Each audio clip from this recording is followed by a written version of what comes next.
Started. All right, hello, everybody. My name is Max Roper, again at CTS.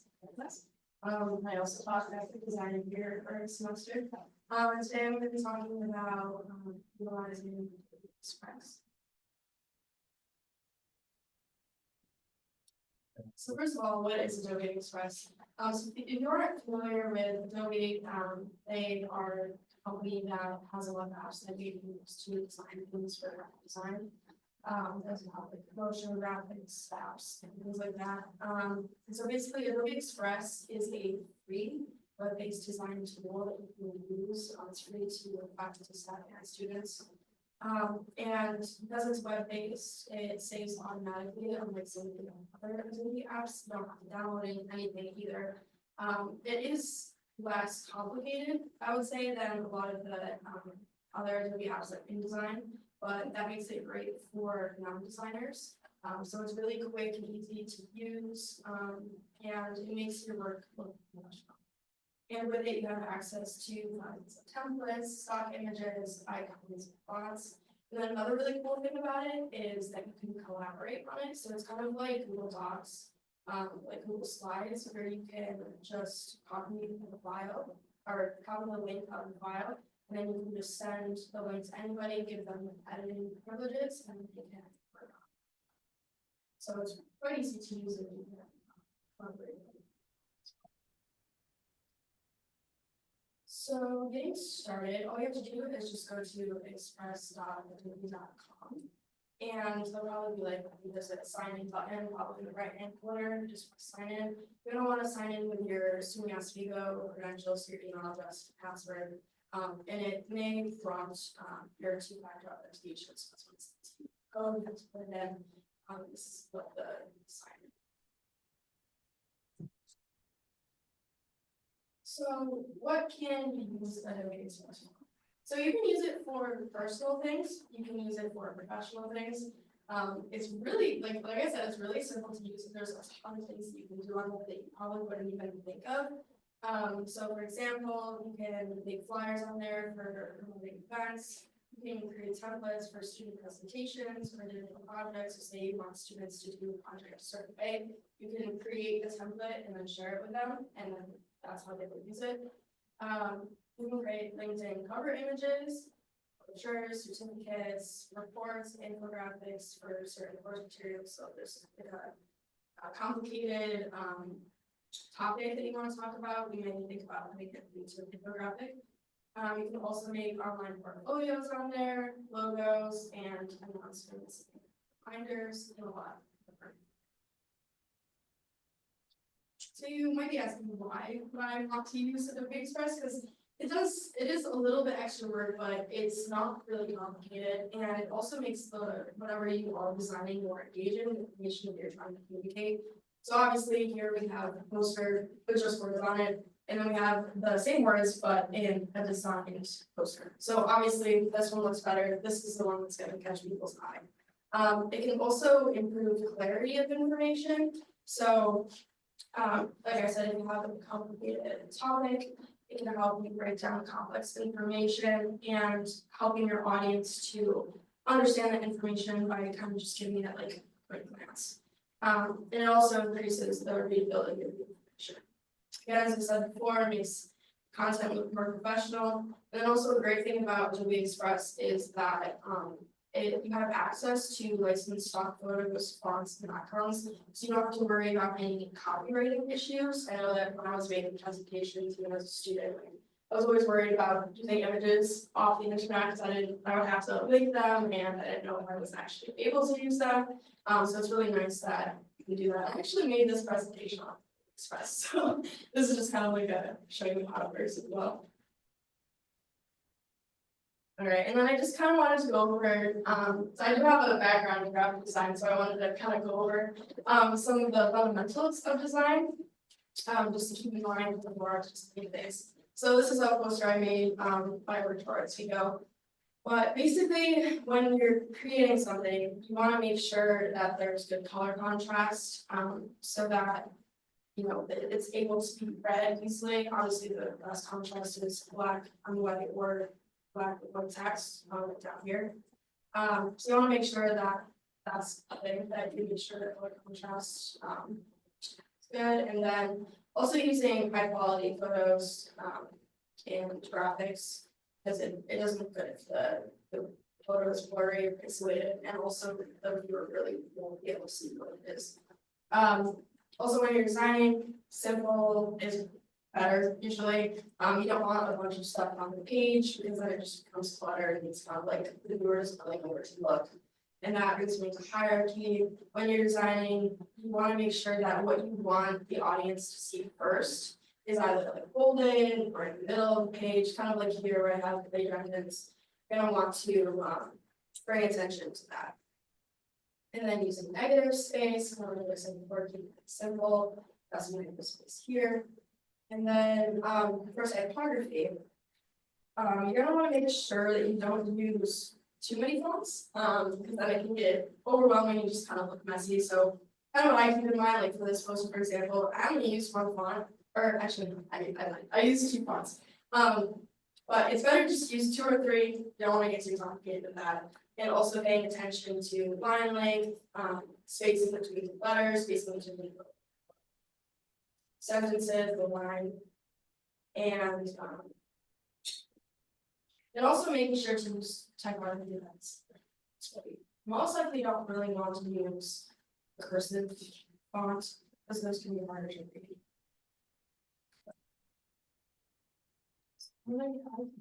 What I kind of give you guys in little this tab.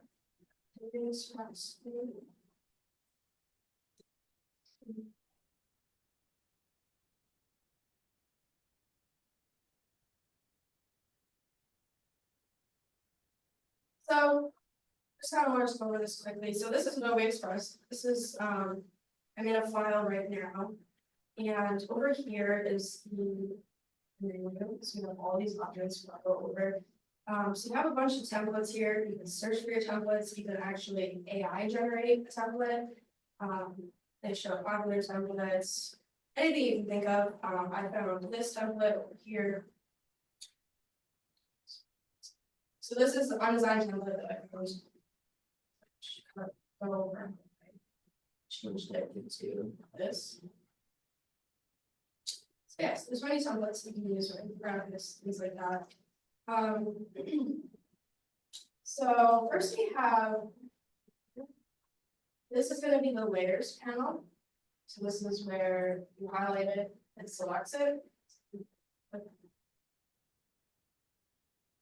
You can also, if you click layers, say I want to lock this layer, which means that I don't want it to move, lock it here. And then to unlock it, so it's going to show this little lock image here. Just press that to unlock it. So, like I said, this is where all your layers are going to be. You can close it right there to collapse it. And so first, to show you, I'm going to focus first on text. So when you double click on text, it'll pull this window up. Here, it'll actually recommend fonts for you, which is pretty nice. So based on like what you're designing with the graphic already looks like, it'll base it off that. Here is where you can change the fonts. There's a bunch of different fonts. And change the size, bolding, italic, underline, the alignment of the type. Here, which is the three dots here. You can increase the letter spacing, the line spacing, paragraph spacing here, which, as I said before, making sure that the line spacing is not too close, because obviously that's very hard to read. So you're going to want to make sure that that's that. Letter spacing, you don't want the letters too close together because then it's hard to read.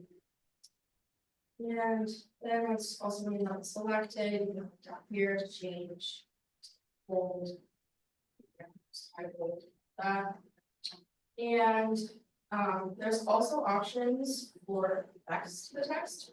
So it's kind of reminds you of like when I work on PowerPoint. So they have, you can add use, make it look like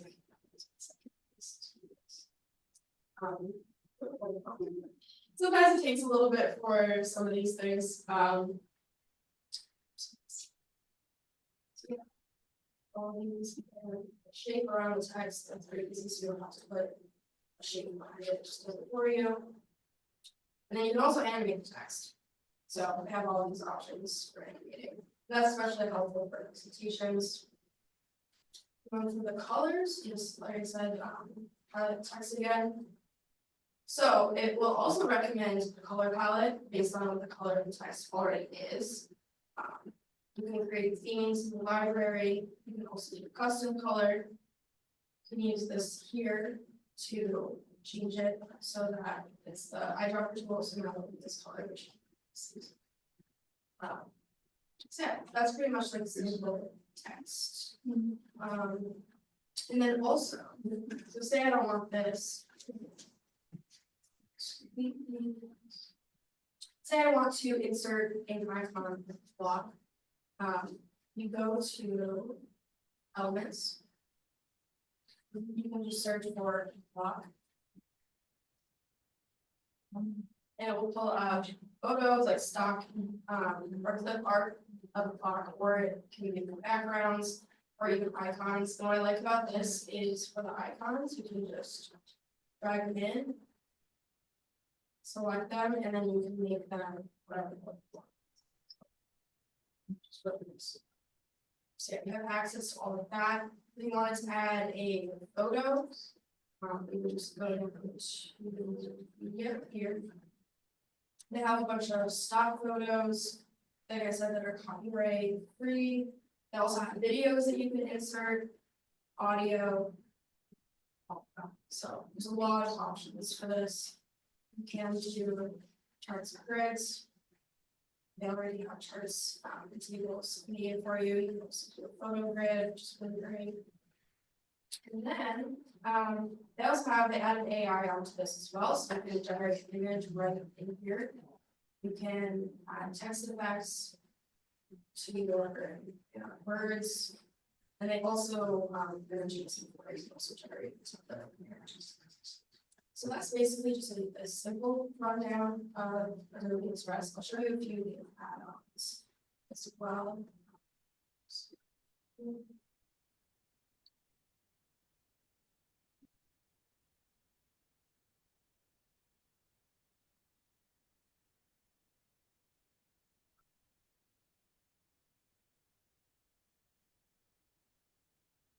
So there are a bunch of add-ons on here as well. You can generate a QR code, which is nice about these QR codes is that they don't expire.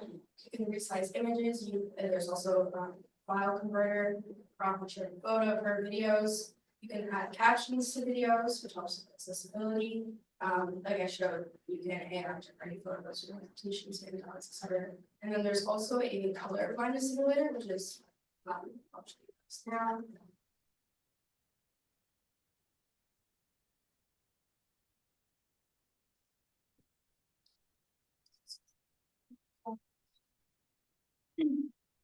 And so to access the add-ons, you just have to go here.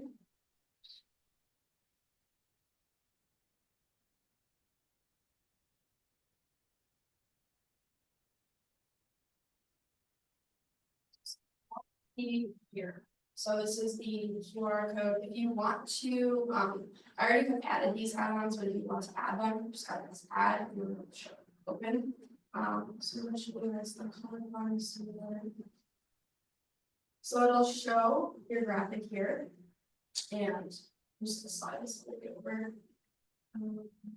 So it gives you all the different types of color blindness.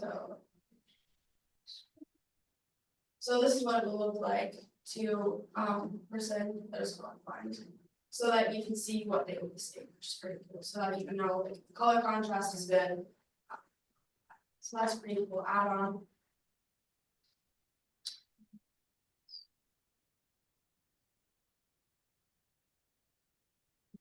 And so, like I said, you can do a lot of things with this. So if you want to learn more, there are some links here.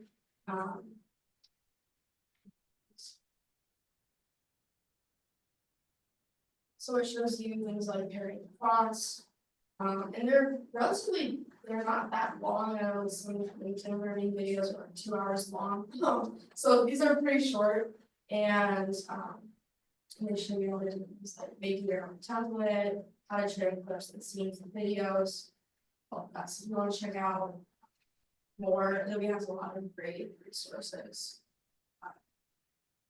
And thank you for watching, and I'm excited to have any questions. I just had one question. It's Jessica Harris, Health Emotion Wellness. With this free Adobe, so it kind of looks similar to Canva, but it's different, right? So Canva, there's things that you have to purchase, like if you're in there. So everything in here is going to be free. So we can do anything. Okay. Yep, as long as you're signing in with your school email account, this week.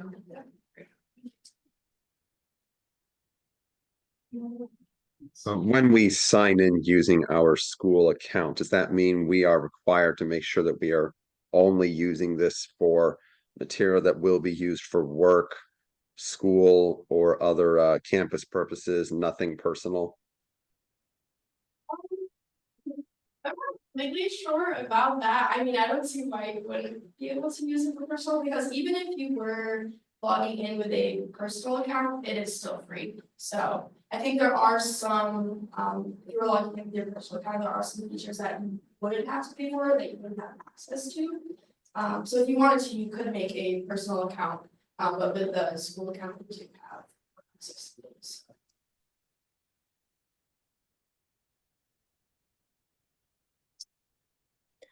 Hi, this is Kristen Haynes. Just a quick question. Can you resize documents or whatever you're working on pretty easily? Because I know that's something that's hard to do in Canva. Yes, I personally have not done that, but I know that you can. I think when you're exporting that.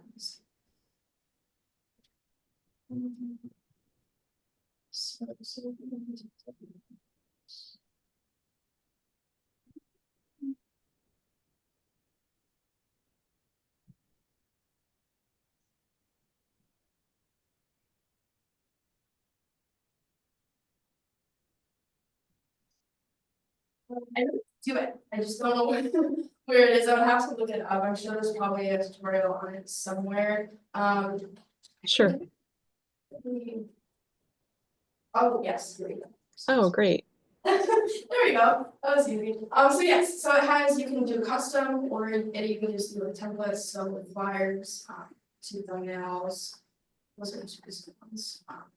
But I'll get some numbers. So say you wanted to post something to Instagram, it has the spouse difference. Mhm. So, yeah, that's some stuff. So your size is good. Thanks.